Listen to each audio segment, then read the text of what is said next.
Michael Jones with Variety here with... Merrick Nelson. I'm the producer and director of Dreams with Sharp Teeth, a literary documentary about the life and times of Harlan Ellison. Have you always been a fan of his? Yeah, like many people of a certain age in my generation, I came up reading his stuff, and it formed my own writing and whatever passed for my own creative efforts. So the first time I was able to have a camera and go out to do something with him was when I was 24 in 1981, and I filmed him for a documentary I was doing on television at the time. So that was my first encounter on camera with Harlan, and some of that footage is in the film. So it's not inaccurate to say this film is 27 years in the making, which it is. So for the younger generation who might not know his work, can you describe it for me, some of the titles, and also maybe describe what his personality is like? Well, his personality is volcanic, and his work is seeped through the culture. His work was the inspiration for Terminator, which lives on, and his name is appended to the credits because he sued Cameron for it. He wrote the best Star Trek ever, City on the Edge of Forever, which Star Trek Trekkies, of which I am one, would say was the best Star Trek ever. But more importantly, he's written 1,700 short stories, autobiographical essays, film criticism. He's lectured, he's inspired writers, he's discovered writers, he's branded a genre called speculative fiction. He's functioned as an editor. And he's done all this and kind of owned the late 60s and the 70s and kept doing it, but the culture moved not beyond him, the culture moved away from him, and he kept doing what he was doing.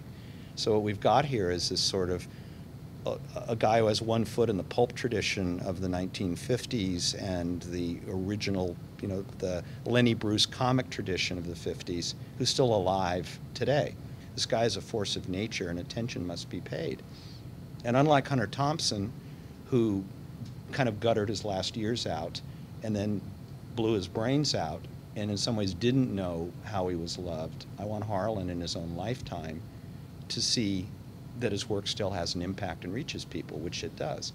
So there is sort of an act of cultural salvation in this film. What was it about your relationship with him that allowed you to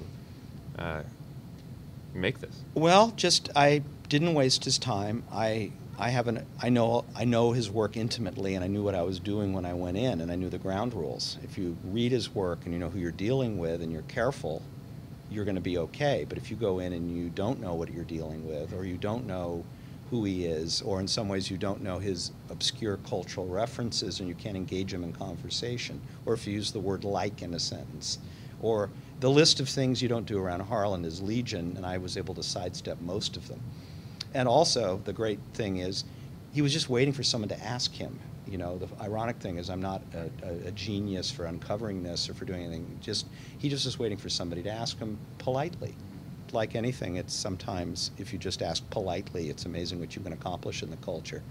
And I've become a curmudgeon dealing with Harlan now, because when you hang out with someone who has this sort of level of passion and commitment and politeness and etiquette, which is lost in this culture, it's abandoned. It's not coincidental. I've been talking about idiocracy at lunch. I mean, that is America now in some ways. The culture has been dumbed down.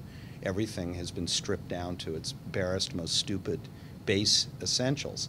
And Harlan is sort of like this ambassador from another time who's come to instruct us in how to act and how we should act and how to live up to the best ideals of ourselves. Was he active during the Writers Guild strike?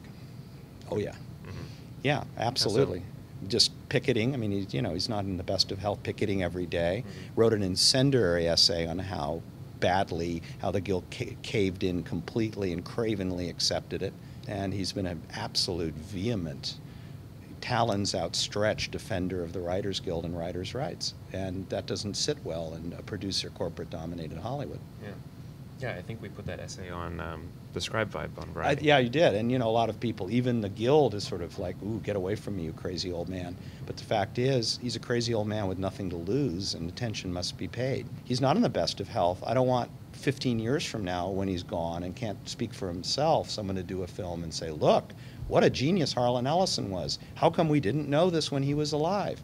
Because his work will endure. But the thing is, he's absolutely has something to say, is like us. He's not a 20-something guy. He's a 7-year-old at heart, or an 11-year-old.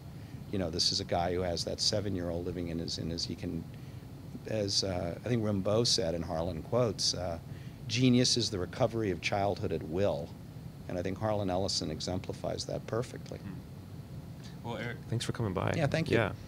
That's right. Good luck tonight. Thanks.